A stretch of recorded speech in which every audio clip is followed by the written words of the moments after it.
जय राधा माधव कुंज बिहारी गोपी वल्लभ गिरिवरधारी।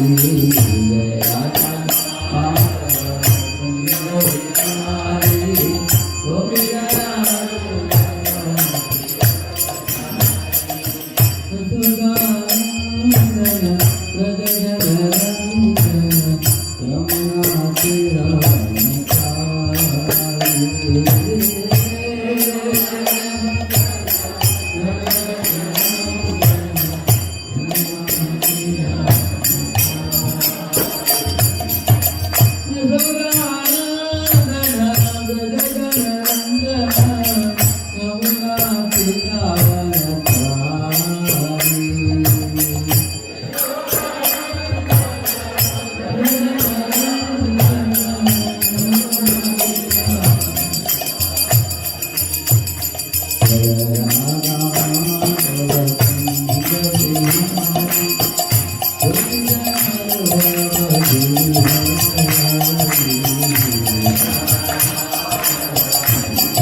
श्री जगन्नाथ बलदेव सुभद्रा महारानी की, श्री गिरिराज की, श्री गौरनिताई की, श्रील प्रभुपाद की, समावेत भक्त वृंद की।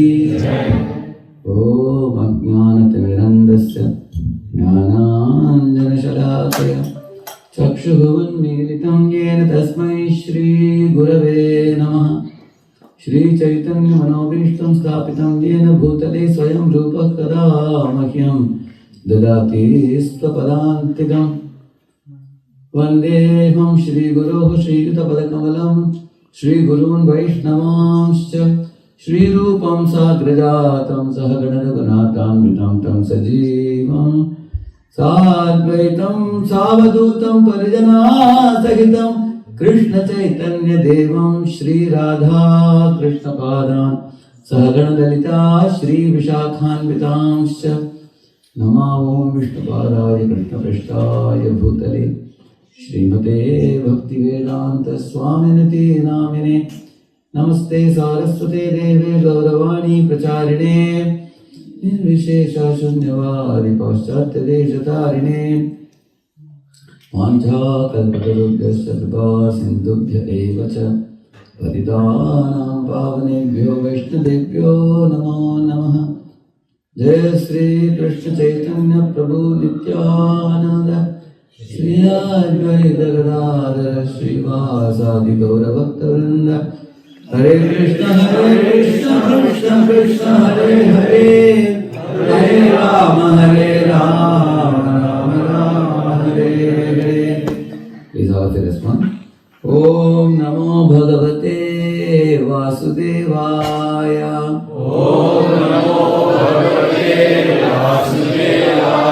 Om Namo Bhagavate Vasudevaya. Om Namo Bhagavate Vasudevaya. Om Namo Bhagavate Vasudevaya. Om Namo Bhagavate Vasudevaya.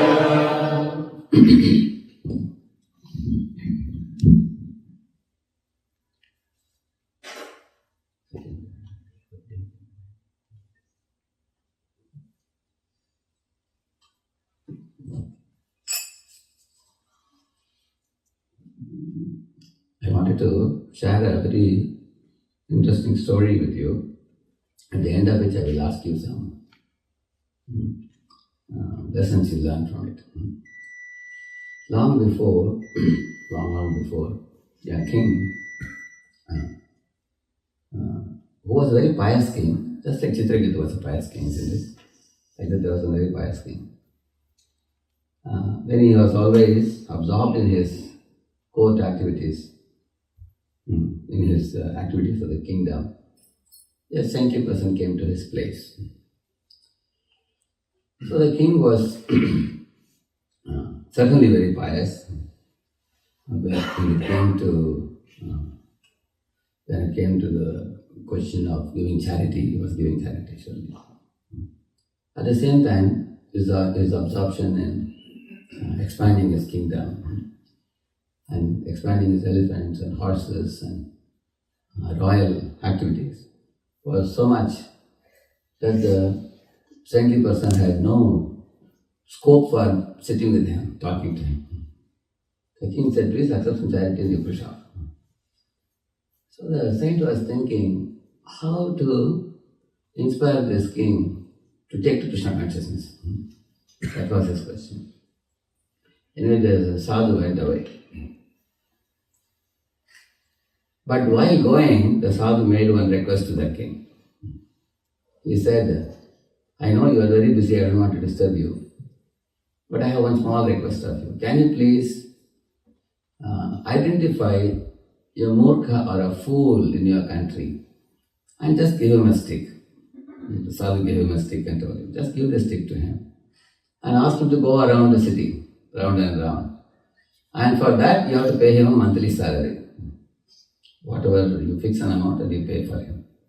The king said, that's it. It's a very easy job, I can do that surely for you. Don't worry, just give the stick, I'll do the needful.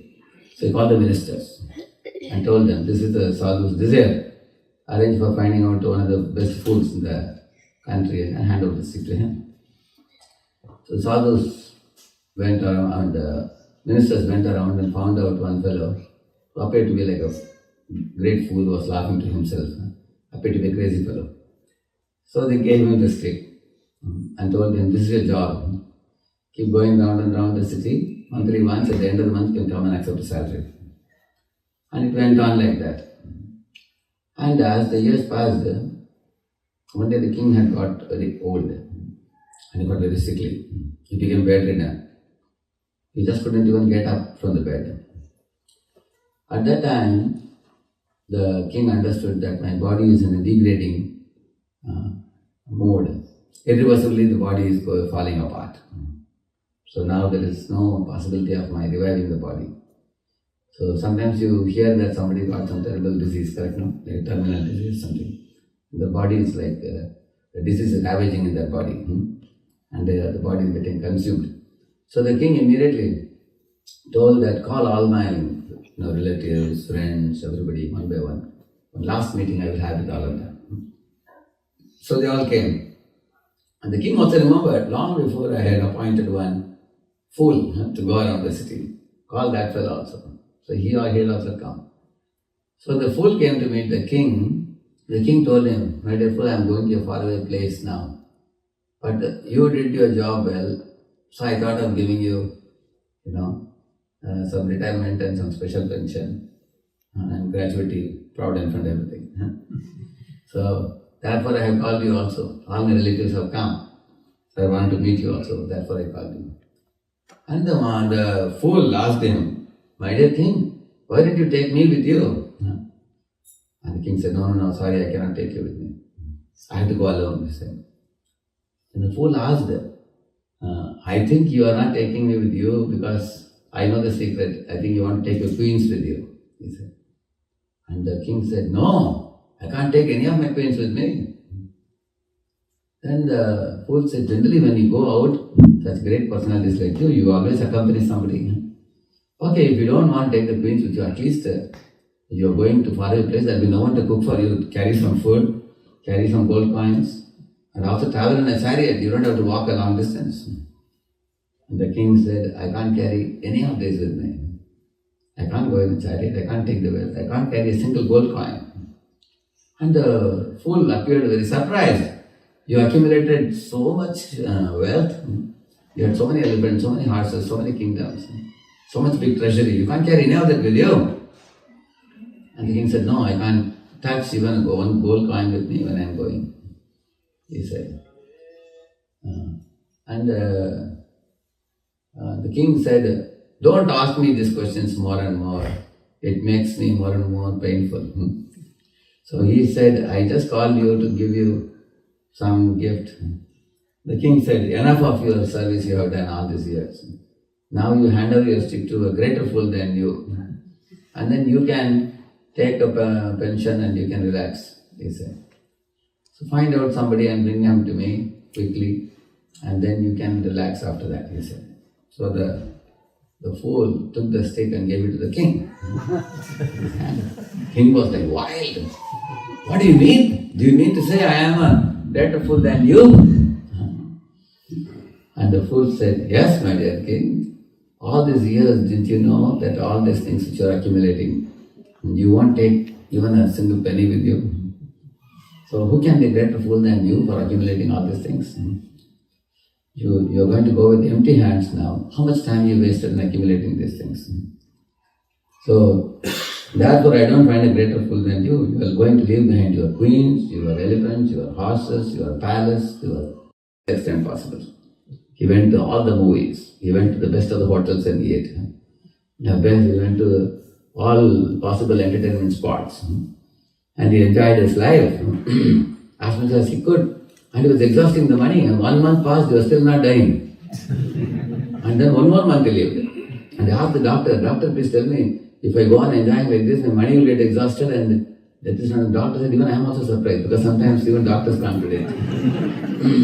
And he exhausted all the money, again he had to start earning again. Why I am telling you, any ordinary mortal would think of enjoying life like that. If he is given a death notice. Only a devotee like Parikshit Maharaj immediately woke up. He said, in the 7 days I will do the best thing. He went to the bank of the Ganges. He heard from the saintly people and surrounded by saintly people. He heard from Shivadeva Goswami. He became fearless completely.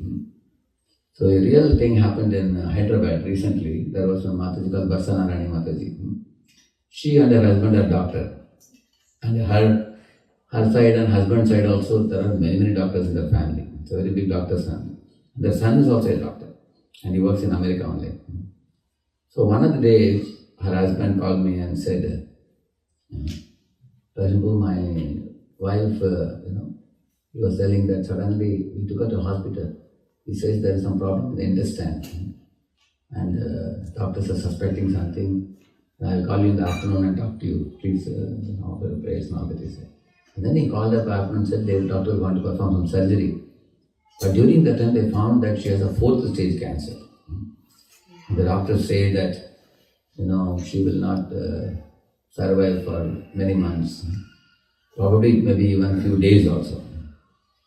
So when he heard that, he was like shattered. He couldn't take it. It was too much for him.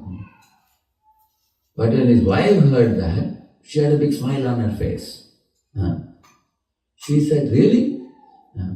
Parikshit was given 7 days notice, and for me, the doctor doesn't know how many days I will live. But I am very happy that I will only live for a few days.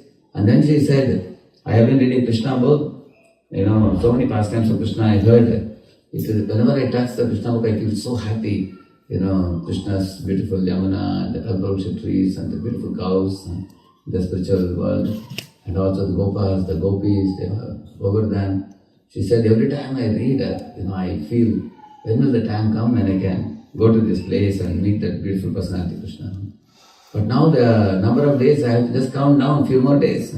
Very soon, I am going to get access to this ultimate truth that I have been, hearing from Prabhupada's books and my spiritual master. She had a big beaming smile on her face.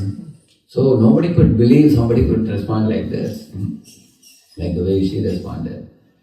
So her son was here in US and they gave the news the son was actually shattered. And then he wanted to come, but he had a commitment in America. In America, you know that in a hospital, if you are given a commitment, you can't escape.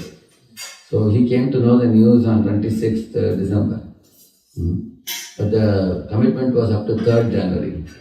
He couldn't escape. He told the mother that I will be able to reach by 5th January. She said, no, don't worry, my son. I will try to stay longer if I can. But if Krishna wills that I have to go, even if you find me dead also, don't worry. I am safe. Because my spiritual master spoke to me on phone. And he encouraged me and he inspired me. And here all the devotees in Hyderabad are around me. And I have nothing to fear. You should do your duty. You come whenever you can. No problem, she said. And I told her on 1st January when I was leaving India and to come to America, I told Matsi I have to go to America. But I have arranged a lot of devotees to be with you. Don't worry. They will all be doing kirtan. And any chapter of Srimad Bhagavatam you wish to hear, you can tell them. So when devotees read different chapters, she requested. She wanted to hear that Yajnik Brahmana's wives chapter. Like that she requested certain chapters. So they were reading. And she said, oh Rashampur, there is nothing to fear. Many devotees here are in so much anxiety. I don't know why should one be in anxiety. She said, I have been I have been taking millions of lives in this world. And in this lifetime, I got a spiritual master. And I got Prabhupada's books. And I got all of you devotees. And I lived a very happy spiritual life. Now I am finishing my term in this horrible material body. And I'm going back to Krishna. So why to worry? And she was telling me, you have a safe journey. And of course, I didn't tell her that I want. The purpose of preserving life is not to just to prolong our life. In the Srimad Bhagavatam, there is a very nice question asked by Srila Prabhupada. He says the redwood trees in the world, sometimes they live for 7,000 years also. 5,000 years or 7,000 years. And Prabhupada is comparing that long duration of life to Shankaracharya who lived only 32 years. And Lord Chaitanya Mahaprabhu lived only 48 years. So compare their lives, how much different it is. But these personalities like Shankara and Chaitanya Mahaprabhu, they lived such a high quality lives and they had such impact on the human society all over the world. That for all time to come, they have made a deep impression even after they have gone back also. Is it not true? On the other hand, these trees, 7,000-year-old trees, they have seen Lord Krishna 5,000 years ago coming and going back. They have seen 2,500 years ago Buddha coming and going. Jesus has come and gone. And the trees are just standing like that only, without any difference. So, therefore in Bhagavatam there is a verse which says, Kim pramattasya bahubir parokshayirhayanairiha param muhurtam viditam ghatate shreyase yataha. One moment of transcendental thought is by far superior than a long wounded life of colossal waste with no transcendental thought. Rather it says. So, short duration of life with Krishna remembrance is far superior to a long duration of life with no Krishna remembrance. That's the meaning of it. So, the human life is very, very important. So, in one class I was telling, human life means heavy responsibility. So, I asked the people, what is the heavy responsibility? So, one gentleman said, sir, my heavy responsibility is over. He said, I said, what is it? I had 2 daughters and 1 son, and 2 daughters are married now. Now I am peaceful now. I have no more responsibility. Then I asked others, anybody else, what is heavy responsibility? One fellow said, my son was always irresponsible in his studies. With great difficulty I arranged for tuition and somehow made him an engineer. Now someone other has got IT job now. Now he's settled in job now. Now my responsibility is over. Another fellow was saying. So most people in India are very responsible for their family members. And they have a lot of family values, as you know. They are very caring for the family members and concerned about the family members, which is also necessary. You can't say it is useless. It is very important also. But they stop with that, thinking that that is the highest responsibility. I was, in my school days, I watched one video of a lion teaching a cub how to catch its prey. So the lion showed a deer, come, let's both of us run together. So father lion and son lion both are running. And the son lion was a little lazy, slowly was running. And the father said, hey, if you slowly run, you won't get the food. You have to chase. And still the son wasn't that serious. So then the father lion hit the deer a little bit in the beak. And they also have society, like you see the honeybees. You've seen honeybees? You know, they have queen bee, they have drone, they have worker bees. They do all that. I mean, they are very, very coordinated way they function. They have society also. And they also build their, like you see a weaver bird, how it makes its nest. They know how to make their house like we make our houses. They know how to train their children, like we train our children for fighting with the world around us. So that way animals, whatever they do, they are also quite sound in these things. But the real heavy responsibility in human form of life is explained by Srila Prabhupada and ISKCON very wonderfully. That was like a turning point for me when I read the first time the ISKCON. Prabhupada says, observe the world around you and learn this lesson. Have any of you seen a hen, small hen in India? I've seen it's like yellow or pinkish color, small. Any of you seen that? Yeah. Who has seen it? Have seen that? Yeah, small. It looks like it's very soft, you know. You know, there is a candy. Candy is also soft like that. You've seen that? They make candy like this. English, what do you call it? Cotton candy, yeah. Candy very floss. soft. Yeah. Yeah. Candy So, floss, yeah. Candy? Floss. Candy floss. So it looks similar to that. The small hen looks like that, very sweet looking. But that hen, when it is eating some grains in a dustbin or somewhere, you've seen that they will see like that? Any of you have seen that? Yeah. So why they see like that? Fear. There is always fear that some cat or dog may come and catch me by the neck and take me away. So the birds and animals, their economic necessities are fulfilled only under unpleasant conditions. Prabhupada says, the life is full of threat. Like a deer, it has to go to drink water in some water body. But that's where behind the bush the tiger is hiding. The tiger knows this fellow has to come, after eating grass, he has to come here only. So sometimes the deer goes with a group of deers. But it has to sometimes take a detour and go and drink water sometimes. It's very, very, as soon as he hears while drinking water also the deer will keep, deer has the eyes, how the eyes move, you can see in the video sometimes. It's very attentive. And deer is given a very special ability to escape the tiger.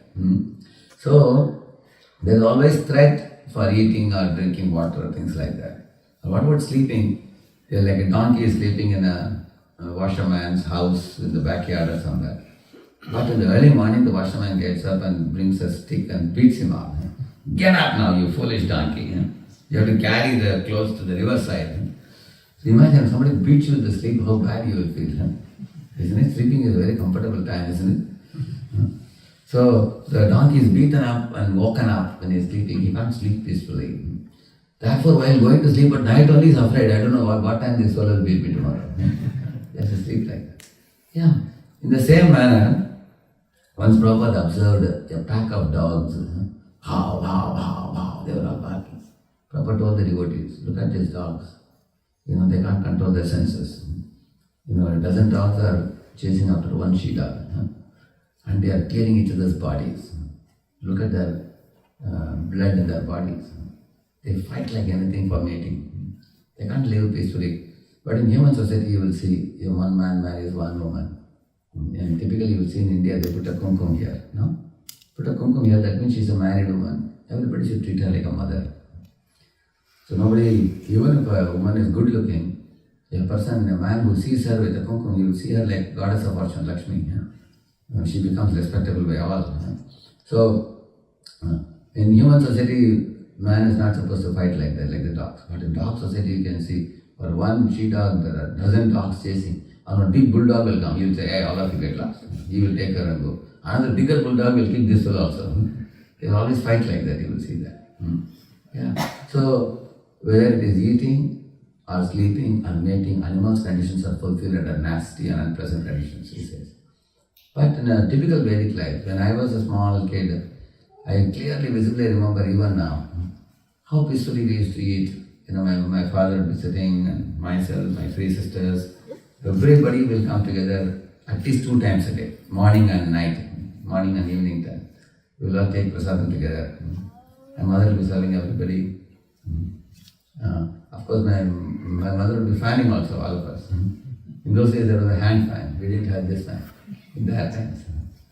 So she will be fanning all. After all of us finish, then only she will eat. She will cook. And so while we were eating together, naturally there is talk amongst the family members. You naturally exchange love and you develop a thick bond in that. Yeah. It was a peaceful thing, not like this hen, cook. You don't have to fear while eating.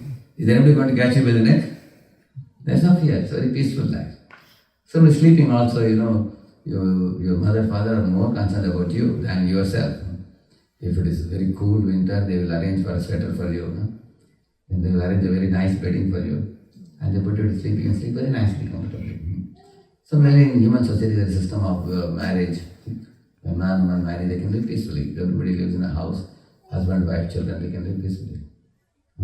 But you will see in the modern day society, man's life is not so cool as I am saying. You can see nowadays people are eating fast foods. Like I'm seeing in Pune, in the IT park, they have this type of vertical thing with a round one, like the people eat out. They eat, stand and eat. Actually, in my home, my father would shout to me, he would never allow me to stand and eat. He would always say, you should sit down and eat. But now I am seeing, I was there in Boston also, outside Massachusetts, MIT, we had put a book table. So I see many of the boys, girls are going on, they are eating and going. Run, everybody is on a run nowadays. Life has become very busy. So people are gulping down very fastly, fast eating. Similarly, they can't sleep peacefully. In those days, for the first time I saw there was something called as pager. How many of you heard about pager? Even before mobiles came. Pager came. So one boy told me, Prabhuji, my company respects me so much, they have given me a pager. So he used to put pager here. And then he went to bathroom to pass water. And he came running outside. Then he had to attend to the message. Then he told, ever since company gave me the facility, I can't peacefully pass water also. Isn't it? So in the night also, in the midnight you may get a call. You say, new client has come. Immediately get up, immediately. You are immediately wanted. Sir, I have to sleep. Yes, you finish the job and then sleep. So you will see that we are being chased. Nowadays we are working across the globe with, I was thinking only Indians are working at 5 o'clock in the evening. They start till midnight, they work till 12. So once you come to America, your life is very cool, I thought. But here also, some IT people told me, here also they have to be up by 11 o'clock or 12 some other days. Especially between 9 to 11 you have to be awake, they were saying. To follow up with Indians, they were saying. And sometime early morning also you have to get up. You can't get a good sound sleep, they were saying. I don't know why you all may understand better because you are watching other people. So, some people are doing 3 jobs. Some people are doing 2 jobs. There are boys coming here to study in America. Daytime they go to college and morning and evening they do job. One boy was telling me he works from 9 p.m. to 9 a.m. in a hotel. And then only he can pay for the college fee, very hefty fee, college fee. So people's lives have become so demanding, you can see that they can't sleep peacefully. And in the same manner, about mating, if you see one man marrying a woman and one can live peacefully, provided they keep God in the center. But if people don't keep God in the center, you will see that a man marries a woman and then they both have too many expectations from one another, they don't respect one another, they don't trust one another, they're suspicious about each other's character, and then a man thinks, oh, my wife is not sufficiently good looking, I will go for another beautiful girl. So he divorces his wife and goes to another. When he goes to another, then he comes to know she has many promiscuous relationships with many others. Then he divorces her. Sometimes people change a dozen partners. And the family life is in shambles. They can't live peacefully. So, and also nowadays people are changing spouses like you don't like one machine, you buy another machine. One model is outdated, you buy a new model. There's no respect between the people. Especially when one doesn't have Krishna at the center of life. So then life becomes extremely complicated. Actually, if one has a wife and children and a very peaceful and balanced life, it gives a lot of security also. But like Radheshyamdas was once telling in Pune, he was telling, morning when you go, you can't be sure whether your job will be there. When you come back in the evening, you can't be sure whether the wife will be there. If that is the condition, how can you live peacefully in this world? Isn't it? Anybody can run away with anybody. So, therefore, 3 things I told you. So, first I told you about animals' necessities are fulfilled only under nasty and unpleasant conditions. I told you, right? Many examples I told you. Then I told you human life is very peaceful, provided you are leading a Vedic type of life. Then thirdly, I told you human life is also not peaceful. It is almost like animal life if one is not leading a Vedic life, correct? That means there are 2 types of life. This is Suras, this is Asuras type of life. So animal's life is like this. And when you become a human being means you follow the 4 regulative principles. No illicit sex, no meat eating, no intoxication, no gambling. Then from animal you can come to human. And you chant Hare Krishna, read Bhagavad Gita, worship the Lord. Then you can go from human to divine. So animal to human and human to divine. And the more you go high, life becomes more and more peaceful and more balanced, and one can really experience the joy of, the true joy of inner life, fulfillment and everything. So, to begin with, one should live at least a human life, and then you can go for a divine life. So, therefore, Srila Prabhupada, even when he came to America, fearlessly Prabhupada instituted the 4 regulative principles. One goldsmith, while starting ISKCON's incorporation, he said, Swami, instead of 4, you can make it 3, he said. The 4th one, the illicit sex, if you institute, you may not get many followers. Prabhupada said, I have not come here to just please the people. I have to speak the truth, he said. It is there in Ilamrita. You will read it. So, why Prabhupada instituted this? For a human to, first of all, have a peaceful life. And when mind is peaceful, balanced, then taking to chanting of Hare Krishna and studying the scriptures and morning aratis performing and then advancing the spiritual life, then you go to divine life. And when you go to divine life, the divine life is very, very joyful, even on the earth, even in this world. If one is very Krishna conscious, like Krishna says, Sattva-guna produces, it illuminates all your senses. When I first heard it, I was wondering, what is this illuminating the senses? Is there some light in my eyes? There will be light glowing in each of the senses. What is the meaning of illuminating our senses? Which means eyes don't like to see impure things. Eyes want to grasp the pure things. It's like children, there are children trained by parents in the home, you find they like to go in front of the deities and bow down because they have got very good sanskaras. Similarly, when you are eating, you want to only eat prasad. If it is not prasad, I will not touch it. Similarly, you only want to hear Krishna Katha. You don't want to hear any impure things. If somebody is talking prajalpa, somebody is talking blasphemy, your ears will repel. It means yes to Krishna, no to Maya. Similarly, yes to Krishna, no to Maya. Yes to Krishna, no to Maya. Each of the senses. Then our senses are illuminated. So, when we lead the divine human life, our senses become illuminated. So, in this way, the Prabhupada says the example of a High Court judge versus a clerk. Two people, he is saying. Look at High Court judge. He's just sitting, looking here, looking there, and just is putting just one or two lines on the paper. And he gets, like monthly he may get $10,000 or $20,000. Like that he may get big money. On the other hand, if you take a clerk, Prabhupada says, he may just get $1,000. But he does more hard work. He's putting rubber stamp, you see that? So who is working more hard? The clerk or the High Court judge? The clerk is working very hard. But the hard-working fellow gets only $1,000. High Court is getting $20,000. Why? What is the reason for that? Yeah? Actually, although he is working hard less, but he is doing a very responsible job.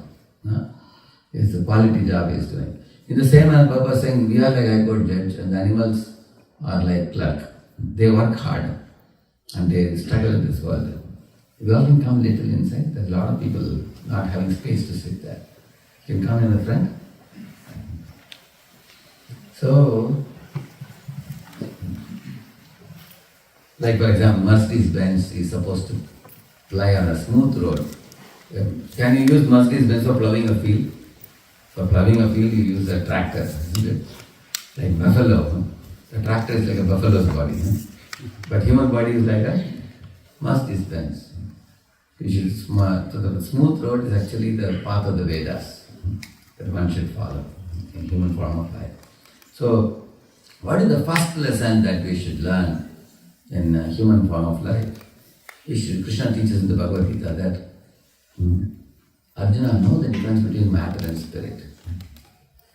Out of the two, matter is inferior, spirit is superior. Like you can see an aeroplane standing in an airport. Million years it can stand, it will not budge an inch. But if one spirit soul, one pilot walks towards the plane, climbs up, sits in the cockpit, immediately the plane takes off. As soon as the spirit touches matter, the matter gets activated. Like you see, when I was a small kid, my father used to give key to a car, the car toy, and leave it. Like it will go. He used to run behind the car. So he used to wonder how the car is running. Because my father is spirit and the car is matter. So he loaded the matter with some spring and then it is moving. So when the spirit touches matter, then the matter is activated. You can see that. So our body is like a gloves over the hand. If you see a gloves over the hand, if you move the fingers, the gloves appears to be moving. Is the gloves having life? No. When you remove the hand, the gloves just falls. Similarly, the soul is animating this body. Even now our bodies are not living. You know that? Even now. Our bodies are simply a lump of matter which is deposited over the soul. If the soul gets out of the body will just drop there.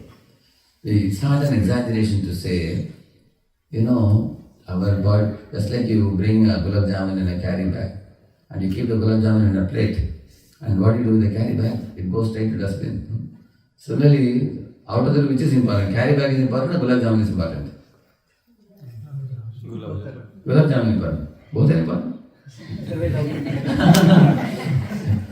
For example, you bring TV in a cardboard box with the packaging of thermocol.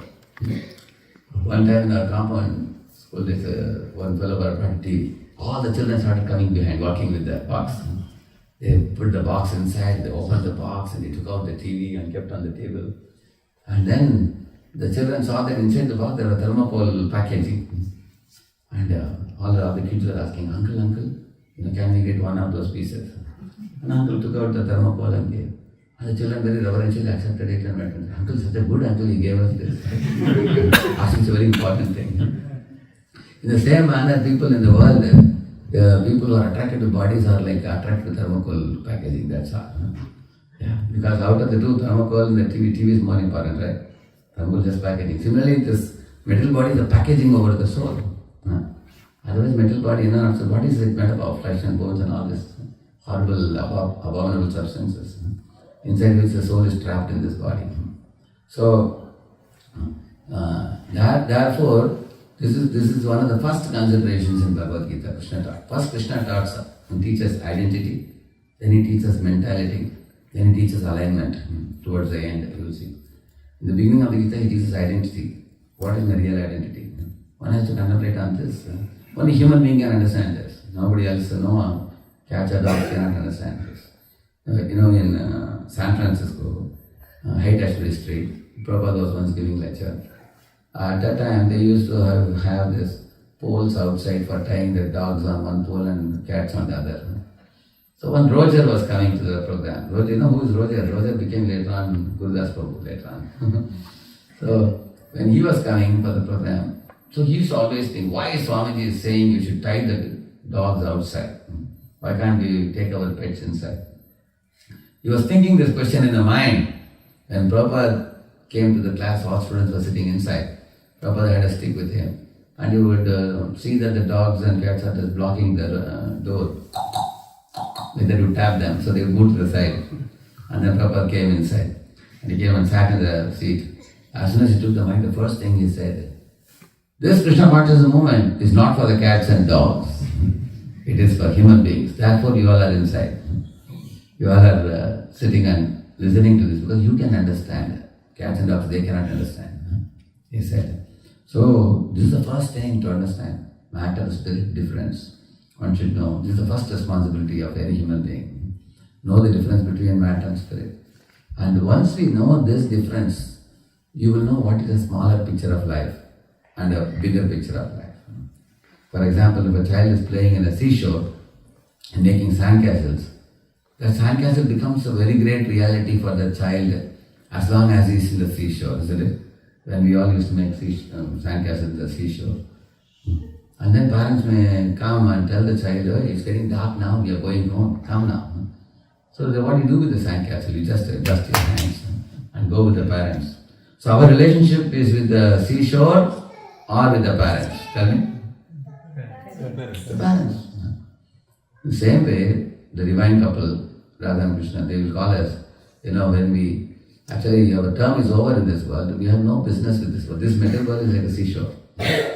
Everybody is building their own sandcastles. Somebody is an engineer, somebody is a doctor, somebody is a chartered accountant, and somebody has his own .com company, or somebody is an entrepreneur, and somebody is a multi-millionaire or whatever. But you build whatever sandcastle you want, but a day will come and you'll have to dust it and leave the body and go to the next destination. So we should know this is our relationship with the material world is a smaller picture.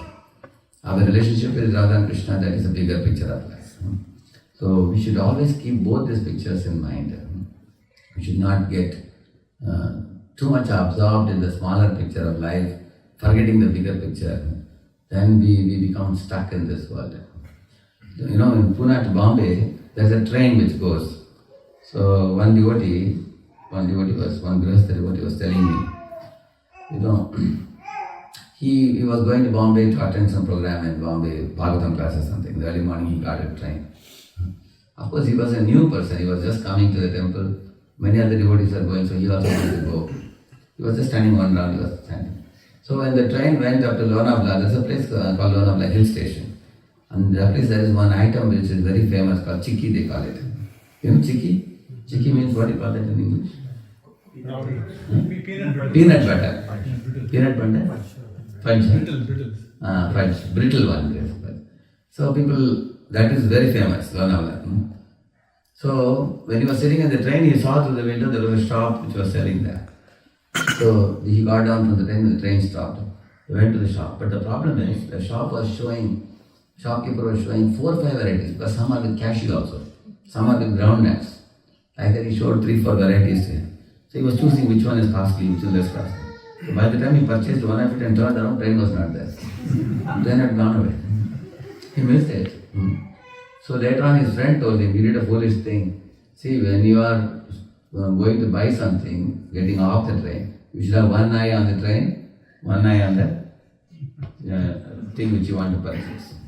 Later on, this fellow became so careful, he said, I will never get off the train. From the window only I'll purchase.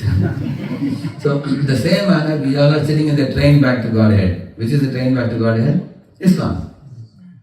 You are ISKCON devotee now. You are with the devotees. That is the train. Hundreds and thousands of people are going in the train. You are also with them. But sometimes what happens, some material responsibility comes in our life, we think, for some time I will not be a serious devotee. Let me do this. Let me make some financial situation a little better. And then anyway devotees are there, ISKCON is there. Neelamada, where is going to go? He will be here. He's always on one place only, he will be standing available here. That's a big temple. I can always come back. We think like that. And then we become little busy and then we get carried away so much that we get lost. In this world we can get lost if you are careless, you see.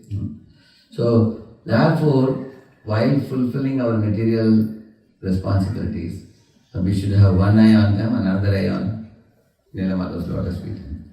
Or in other words, you can say, you better be in the train, be with devotees and learn the art of managing the material life while being a seriously practicing devotee. Where there is a will, Krishna shows the way. Where there is a will, because he says, Dadami buddhi yogam tam, yenamam payanti te. I will show you the way by which you can come back to me, he says. Yeah. Like we say, do your best, and then, the second part in Gita, where Krishna says, do your best. Of course, some people say, do your best and leave the rest. Krishna says, do your best and let Krishna do the rest. Ultimately, he is the ultimate way. I can sow the seed, he has to give rains. Now, if he doesn't give rains, how can the seeds germinate? So I will do my part and he will do his part. So our part is this. This is our responsibility. First, you know the difference between matter and spirit. They know the relationship of spirit and supreme spirit. And knowing that relationship, we have to hold on to the relationship by chanting Hare Krishna, reading Bhagavatam daily, staying in the company of devotees, never leaving the shelter of devotees. In human form of life, it is very, very essential. And one of the ways by which we become very stable devotees is to take engagements, seva engagements, like preaching, for example, or service to the deities, or some devotees dress Prabhupada, some devotees dress the deities, some devotees cook for the deities, some devotees make garland for the deities, some devotees make ornaments for the deities, some devotees take up some service, like a guest reception service. Today when I went to the temple, one couple was sitting right now, one elderly family was sitting, they were welcoming us. I was very happy to see that somebody is available there to receive the guests, the people who are coming to temple. Because many new people come, they don't know about the temple, you can tell them about the temple and introduce them to the deities and then make them devotees. So therefore, we all have the responsibility to protect ourselves and also extend ourselves to protect others also, other devotees also, by preaching and creating a very nice community.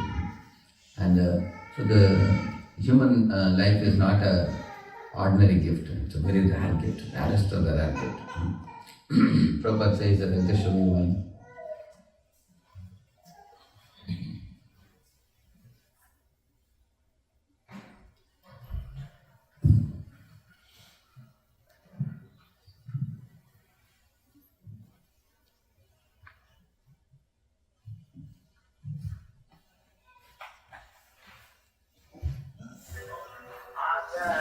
Wandering through these so many species of life and so dangerous. There are 2 million species of plant and trees like the sea. You have to stand for so many years. The great opportunity is human form of life. Don't waste, don't become dogs and dogs and asses and cats. Become devoted. Just surrender to Krishna.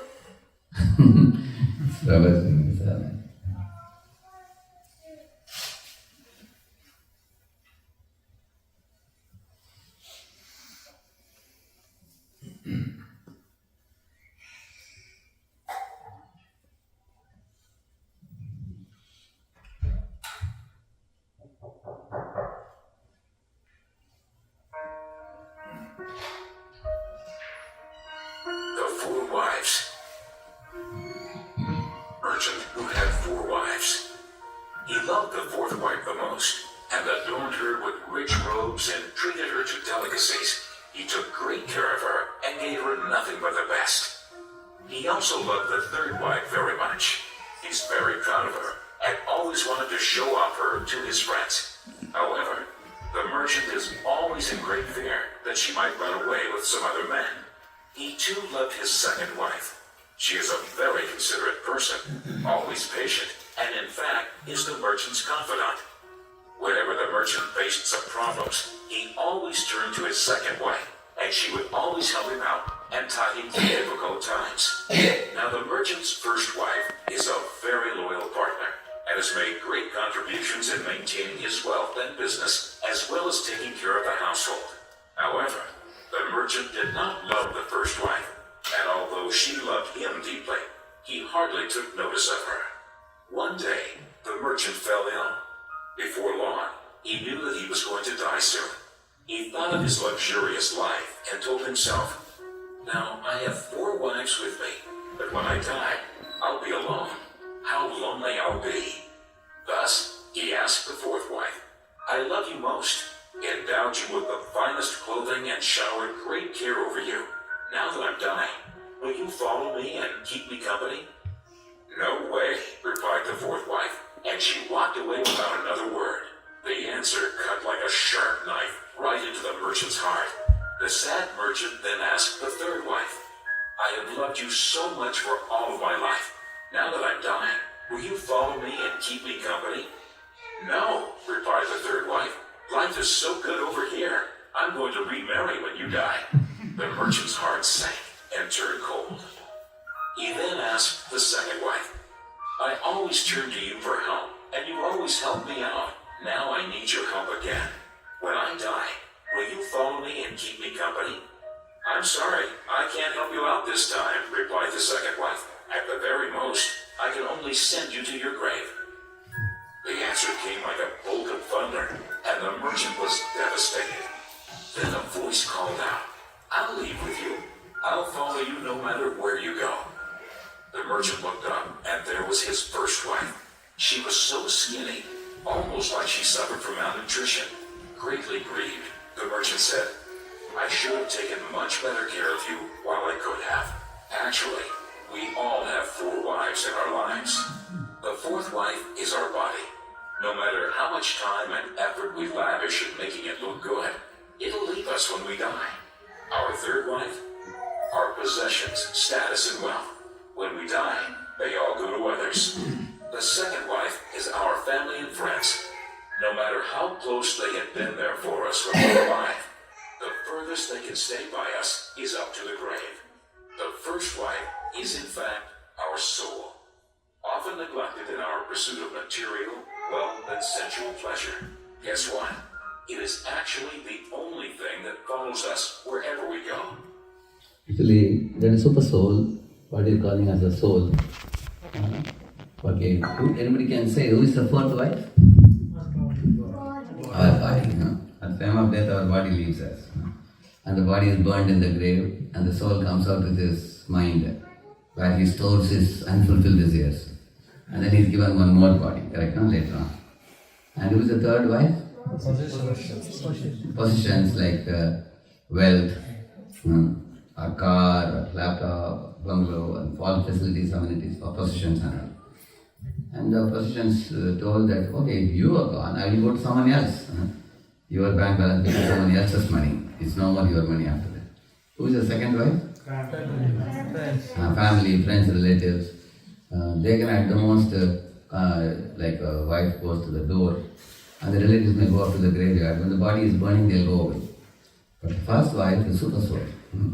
The super soul is Krishna, who is residing in our heart, and he is the only friend who will come with us even beyond the graveyard also.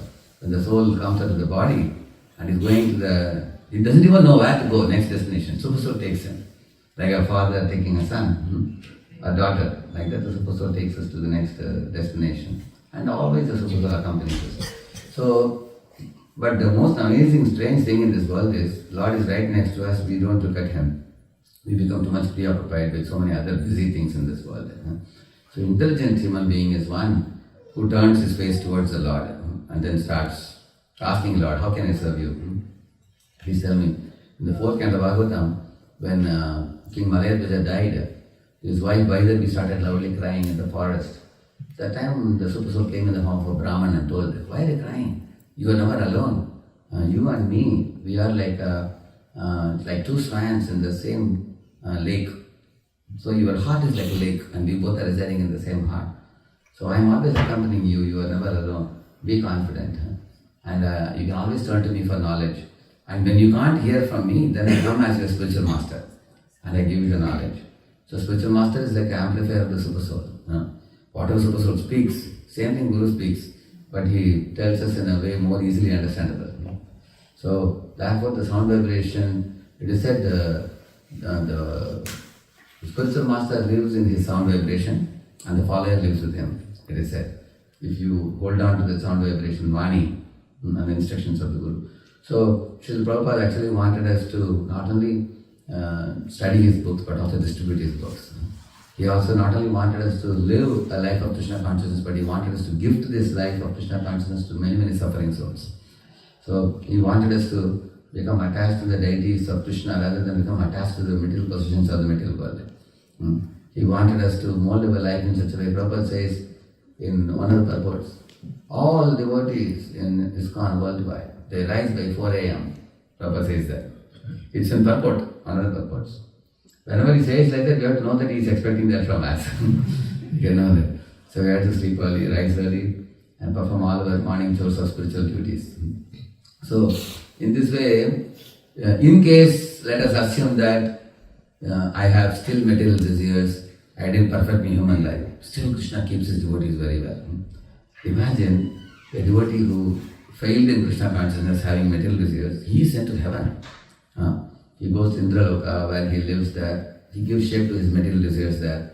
Afterwards, when he comes down from the heaven, where is he born?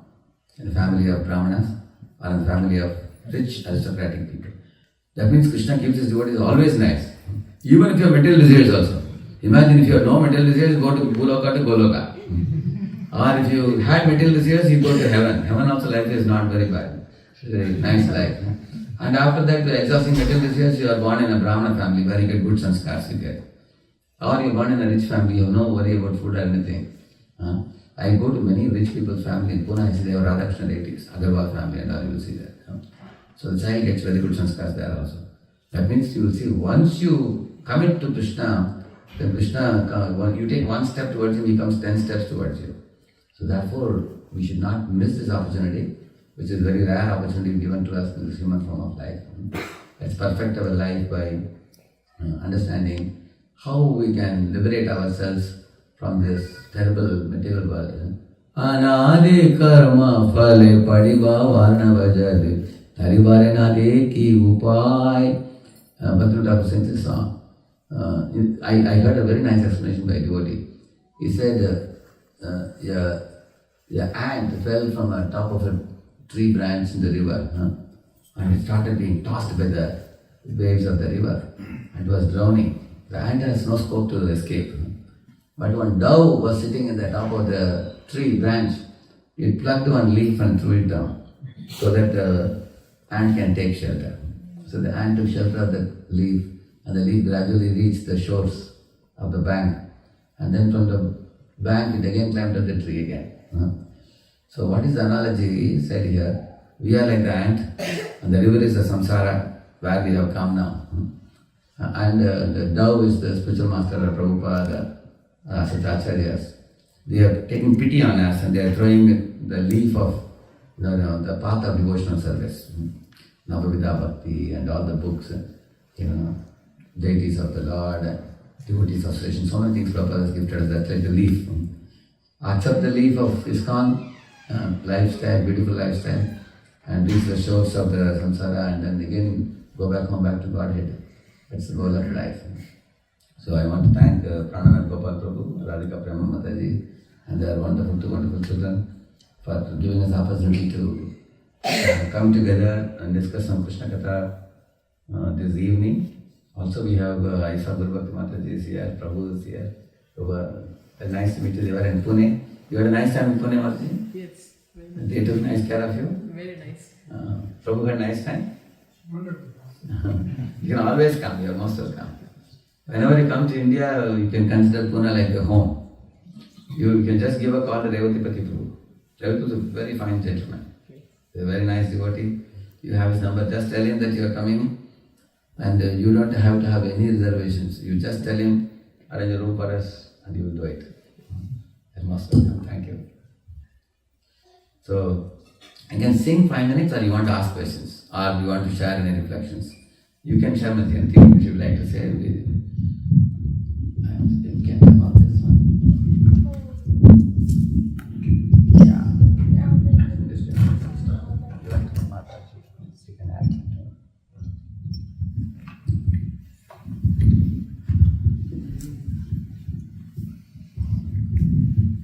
Thank you so much, Prabhu, for the class. You made what we always hear, which is dry, very juicy. So, and by telling stories, so it helps us imbibe it better. And I also want to thank you so much for what you are doing in Pune. You know, we have this concept of smart boxes or smart table, where the books sell themselves. So Pune temple is a smart temple. The whole temple is arranged in such a way that if you walk in, you learn about Prabhupada, you learn about Dhruva Maharaj, you learn about Pranad Maharaj.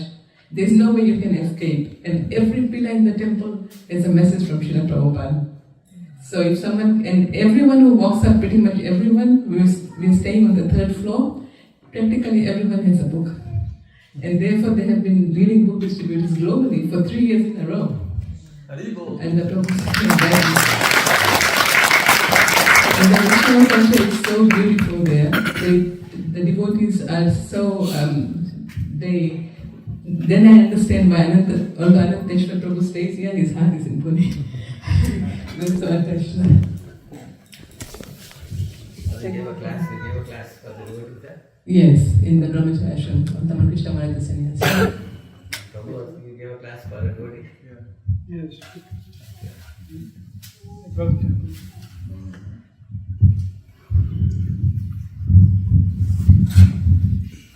I found that the mood of Radheshyam was there in the care of the devotees, and the mood of Krishna was in the mood of sharing the knowledge of Krishna consciousness with everyone else through the books. So, and the blessing of Balaji was there. Beautiful deity of Balaji is part of the temple, and somehow it's just a wonderful combination of positive Krishna conscious elements. So it's very inspiring what you're doing, and I understand you want to help devotees in America and also, work together intelligently. And, it's a very great gift you're giving from Prabhupada, Radheshyam, and Gopal Krishna Maharaj, and all the Vaishnavas there. So it was a wonderful experience for us. Thank you so much. Your doctor and everything was good, Mataji, there? Yes, thank you. They are available on the phone also for you, from you? Yes. Anybody wishes to share any reflection or questions or anything? Generally ask for 3 things, devotees.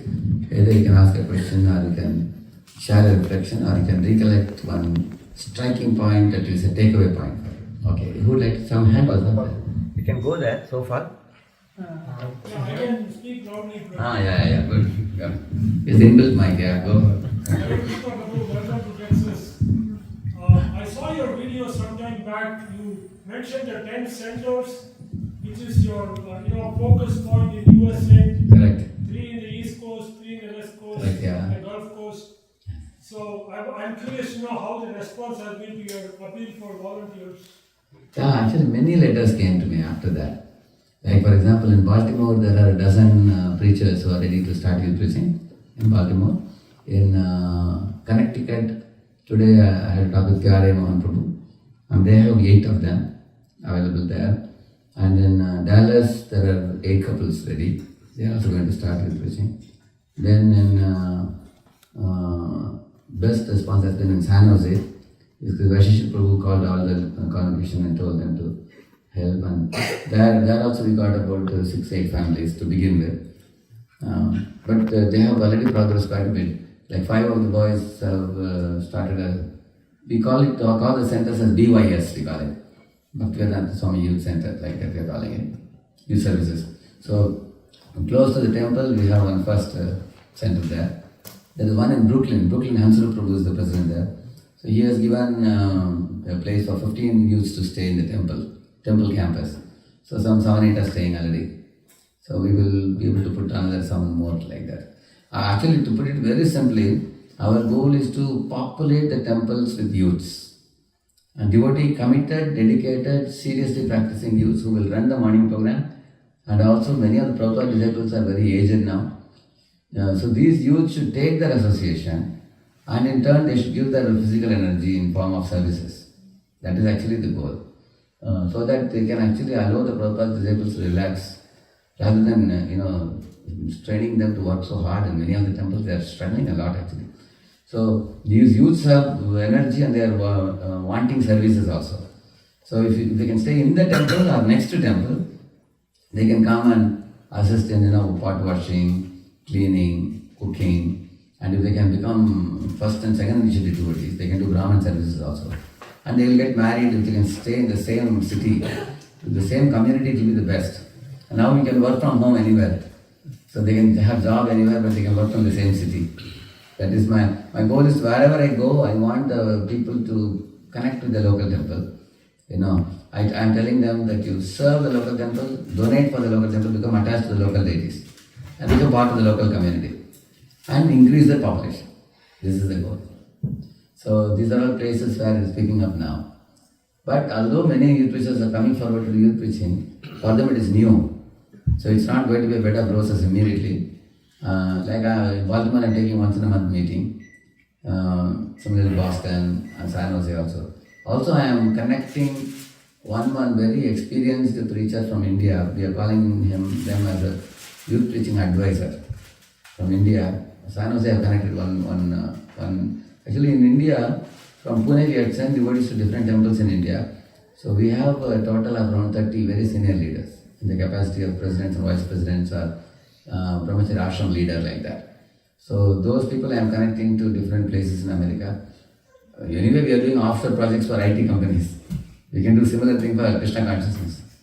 So these devotees, they will get any time they want. It's like a hotline. They can just call and ask him, where's the pamphlet? They will send the pamphlet immediately.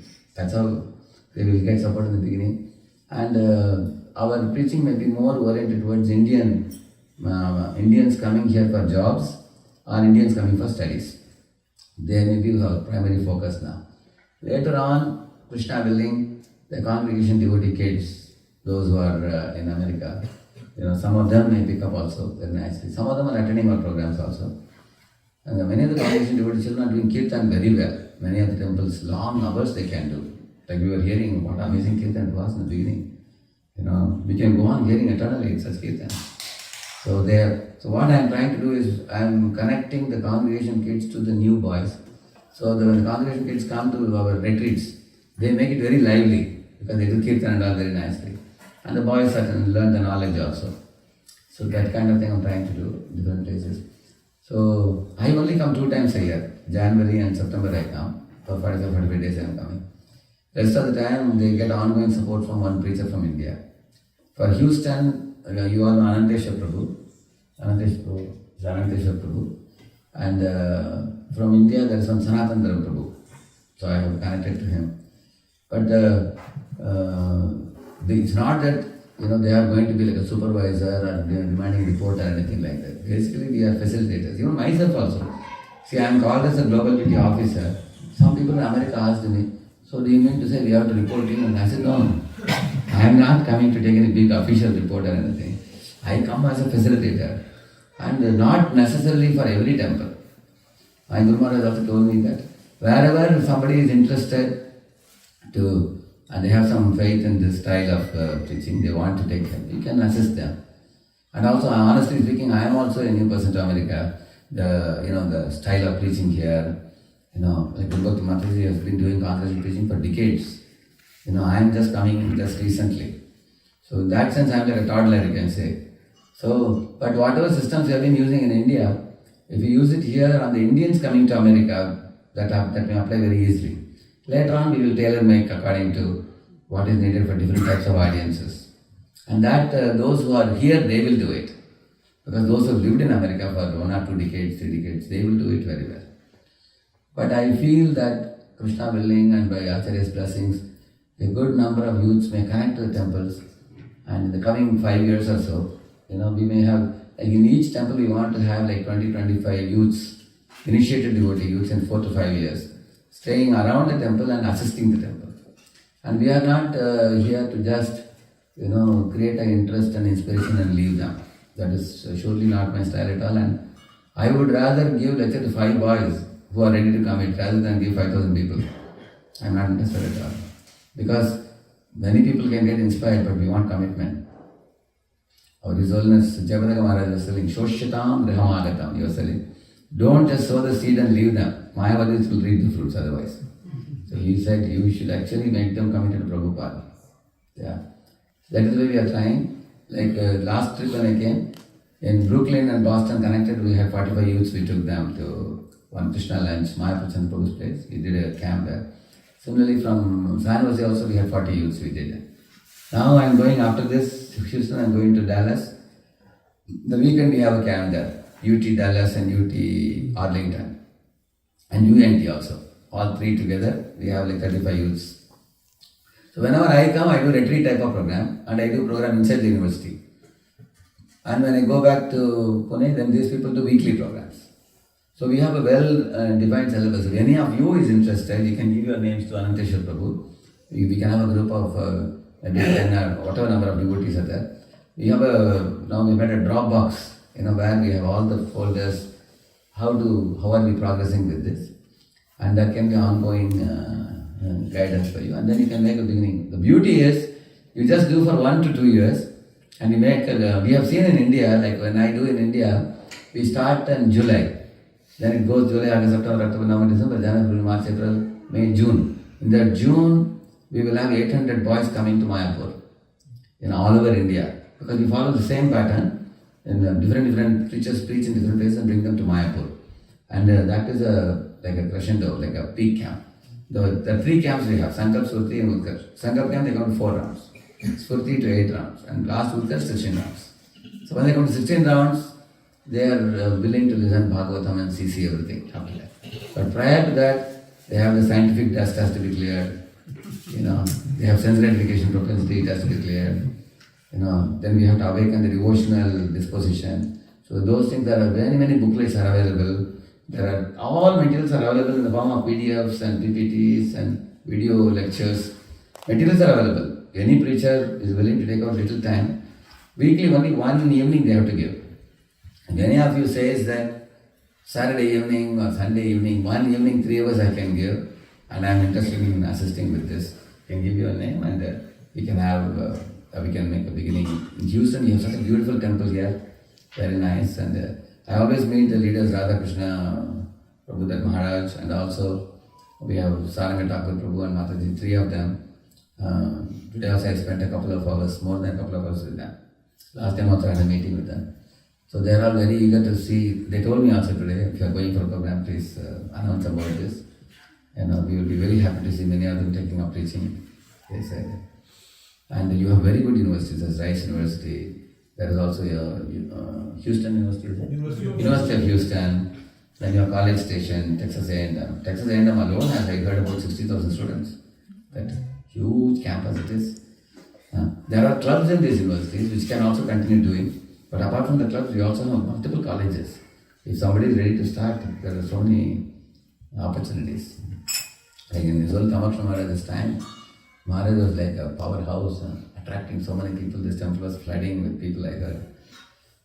And the temple's beauty is similar. Now, his disciples have made such a beautiful construction. And today morning I was in Brahmacharya Ashram also there. It was I was telling them, when I see the Radheshyam, I'm reminded of Tamaksh Maharaj, because he was very meticulous about everything he would do. They have done it so neatly, Temple Gopuram is so beautiful, the blue color, so nice it is. So I think Neela Mata was gifting you all of this nice temple and facility and community. And if you add use to that, then you will have young blood coming in, and they will all get married eventually. 90% of our boys get married, 10% become brahmacharis, less than 10%. So naturally they will become Radheshyam couples. So your community will keep building over the years, and you can do a lot of good to surrounding places. Yeah. No, but you have very bright future for this temple. And besides practicing ourselves, everybody should make an effort to distribute Prabhupada books, do Harinam Sankirtan, preach. By doing that, our convictions will become multiplied, definitely. Thank you for the question. Thank you. Thank you.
Radheshyam.